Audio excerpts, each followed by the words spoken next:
Capítulo 2. Espera em Deus,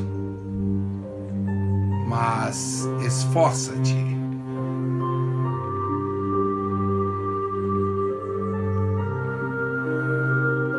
Ivan caminhava por entre os escuros vinhais, sobre o céu gelado de novembro. Com o coração cheio de louvor a Deus, os hinos entoados no culto daquela noite ainda ecoavam em sua mente, e ele os repassava, ora cantando, ora falando. Graças a Deus. Eu dou graças a Ti, Senhor.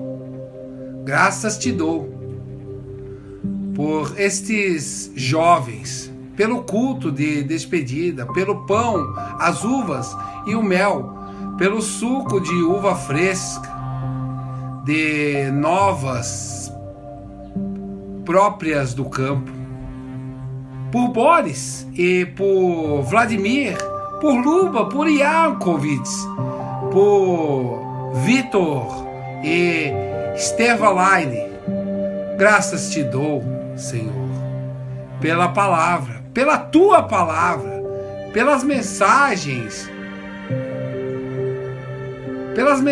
de Steph, de Sahar, pelo aniversário de Helena Kruvsmai-Shine, que possibilitou a realização desta reunião.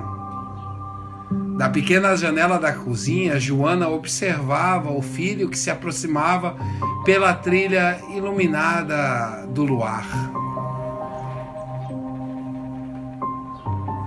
Como será a sua vida no exército? Perguntou ela, mas para si mesma, do que para o marido que limpava as botas junto ao aquecedor a gás.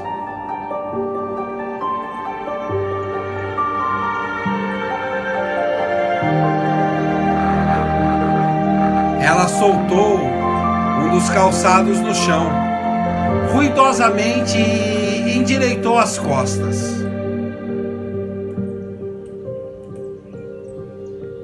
Até aqui nos ajudou o Senhor, respondeu, citando um verso do Antigo Testamento. Vasilinsky era uma pessoa que gostava de viver em paz e evitar dificuldades o máximo possível.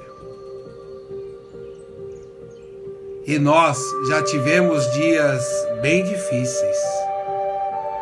A mulher concordou com a cabeça, mas continuou voltada para a janela. Ele se referia à época do governo de Stalin. Ouvira certa vez um forasteiro afirmar que cerca de 20 milhões de russos haviam sido mortos naquele período. Ela tinha certeza de que não podia ser tantos assim. Joana suspirou. Não era de seu feitio sentir-se perturbada. Vasilinsky fitava pensativamente. Ela foi até o fogão e colocou nele uma acha de lenha. Tem somente 18 anos. É crente. Há apenas 2 anos ele é crente. Vai ser muito duro para ele. Seu pano na cabeça escorregou e ficou para trás, como usavam as menininhas. Pegou a caixinha de chá. Ele vai querer um chá quente, disse em voz abafada, embora não sussurrada. Essa era uma característica particular dos russos, pensou Vasilinsky. Esse jeito suave de falar. Às vezes, em família mas principalmente em público e no trabalho. Todos falavam suavemente, sem elevar a voz, como todos os outros. Os moldavios também precisaram aprender aquele truque. As cortinas ondularam ligeiramente quando Ivan abriu a porta e entrou, retirando as grossas luvas que protegiam suas mãos avermelhadas. Pelo sorriso que estampava, Joana percebeu que passara momentos maravilhosos. Muita gente, indagou tirando a chaleira do fogo. Todo mundo. Estela, Acer, Asha pregaram. Ah, Stefan e Asha pregaram? Simeão surgira à porta, vindo do quarto onde os menores dormiam, em catras e sofás. Ele gostava de ver os pais constrangidos. Eles não queriam que Simeão ouvisse suas conversas sobre os crentes. Contudo, fingiam não ligar muito para aquilo. E o rapaz se divertia com o fato.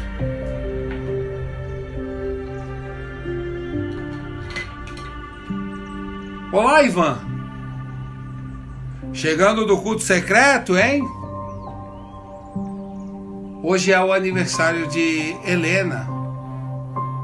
Simeão, você podia ter ido. E o fato de hoje ser o último dia que você passa em casa, antes de seguir para o serviço militar, não teve nada a ver com essa reunião? Tenho certeza de que ninguém se lembrou disto. Venha tomar chá, Simeão. Joana colocou as canecas na mesa, ligeiramente irritada. Será que Simeão iria provocar uma discussão no último dia em que o irmão passara em casa? Pelo menos já sabe que Stefan pregou. Isso deve ter afastado os olhares das moças do rosto de Ivan.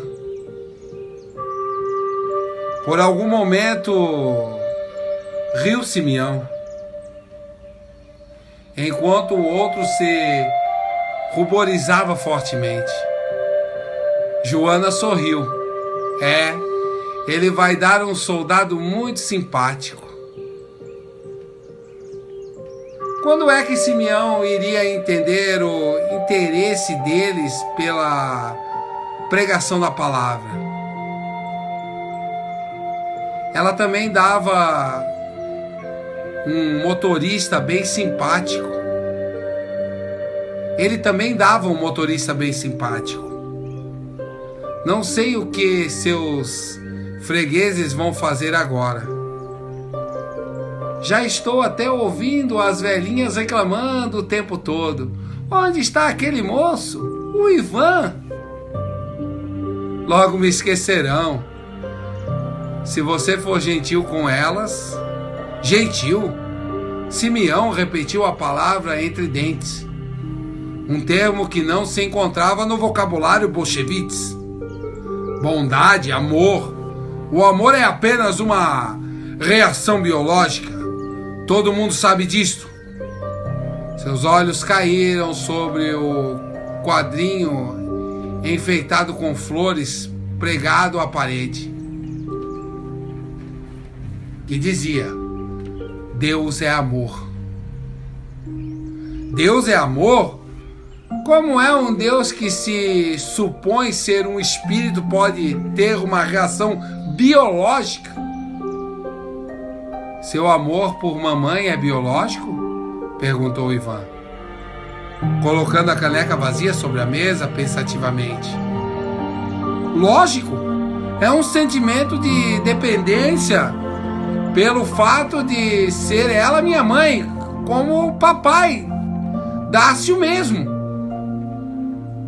E quando você se casar, não vai amar a sua esposa? É o amor mais biológico, diz com um sorriso de triunfo nos lábios. No momento será apenas atração sexual, depois um afeto baseado em compreensão. Joana atiçou o fogo tão vigorosamente que pedaços de brasas caíram no borrão. Seu marido começou a limpar a outra bota. Ivan puxou sua cadeira mais para perto do irmão. E a Moldávia? E o amor que você tem pela nossa terra? O que é ele? Simeão inclinou a cadeira, equilibrando-a nas pernas traseiras, como que em profunda meditação. Depois deixou-a voltar para um movimento resoluto. Só estou querendo dizer que não espere encontrar bondade e amor no Exército Vermelho. A vida lá não é brincadeira. Não me importo se você quer ou não acredite. Se você quer ou não acreditar. Pode ficar aí sentado, sorrindo. Mas depois de amanhã você não irá mais sorrir. Ivan olhou confiantemente para os pais e respondeu: é lógico que posso rir, Simeão. Não é o governo quem deixa que eu vá para o exército. É Deus quem está me enviando para lá. E será que ele vai me abandonar agora? Estou certo que não. Simeão deu de ombros. Não adianta discutir. Você está resolvido a se enrascar. Então, boa noite. Apanhou o cobertor e o travesseiro que estava perto do aquecedor e dirigiu-se à varanda coberta onde dormia. Ao chegar à porta, voltou-se para uma vez mais. Não se trata apenas de uma questão de cair no ridículo. Esse negócio de falar de Deus e orar o tempo todo é que tais coisas são mesmo proibidas. Mas eu não tenho culpa se você não acredita em mim. O molejo da cama rangeu quando ele se deixou cair sentado nela e começou a retirar as botas. Valinsky, Trofimov, rompeu o silêncio embaraçoso que se seguira. Sua voz soou tão baixa que Joana teve que parar de soprar o fogo para conseguir ouvir. E ele disse: você deve fazer o que o Senhor lhe ordena, meu filho. Nós sabemos isso. Se o que ele disse é verdade, e a sua voz ficou se tornando mais fraca até se apagar por um instante, ele fitou as brasas brilhantes do borralho. Gostaria de poder ajudá-lo, de algum modo. Continuou, com o olhar fixo no rosto de Ivan. Eu e sua mãe e todos os irmãos continuaremos a orar por você. Sabe disso, não é? Joana ergueu-se do fogão e colocou as cinzas de lado, sentando-se junto ao marido. Em seguida, pegou uma caixinha de costura. Uma corrente de ar entrou pela janela e moveu o cortinado da porta, como se este também desejasse ouvir a conversa entre pais e filho.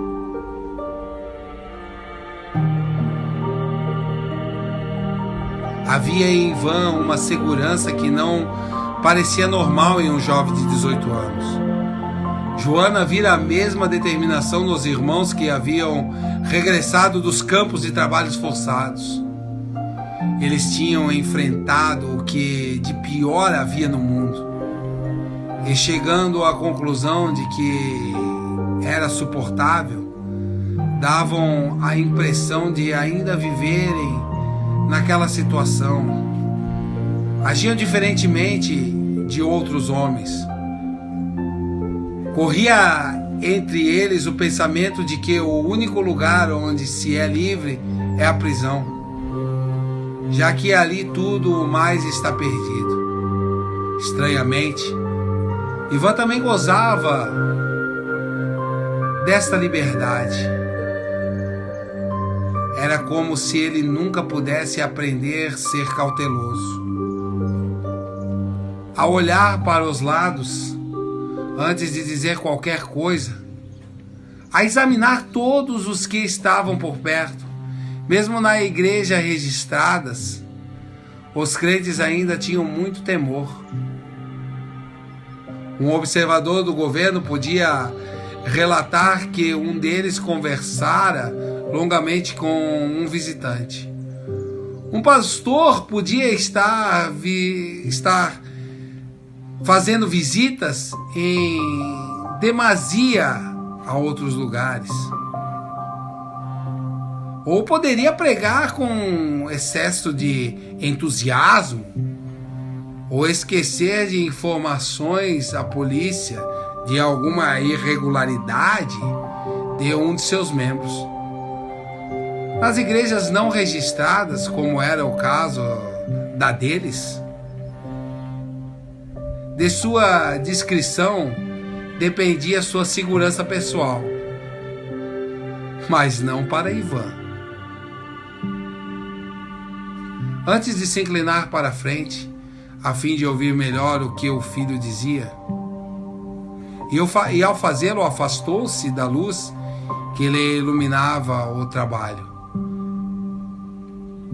Ela não pôde resistir ao impulso de olhar apreensivamente em direção ao quarto de Simeão. Ivan, entretanto, tinha no rosto uma expressão de confiança tranquila, que ela distinguia apesar de semi-escuridão do aposento. Certa vez, dizia ele baixinho, sonhei que me achava de guarda sobre um imenso penhasco, juntamente com um anjo. Levantou-se uma grande borracha no mar. Fiquei aterrorizado, mas vi um navio naufragando em alto mar. O povo estava se afogando e o anjo me ordenou que saltasse na água e o salvasse. Lembro-me de que me lancei ao mar e consegui arrastar muitos deles para a terra. As ondas estavam bravias e depois que puxei a última pessoa, deixei-me cair no chão completamente exausto. O anjo pegou-me e me colocou novamente sobre o rochedo para prosseguir na vigília. Joana gostaria de poder ler os pensamentos do marido. O que se podia concluir daquela estranha história? Mas Valinsky permaneceu em silêncio, com o rosto voltado para o filho, como se esse ainda continuasse falando. Então Ivan retomou a palavra. Deus me ordenou que falasse dele onde quer que vá, e nunca me cale.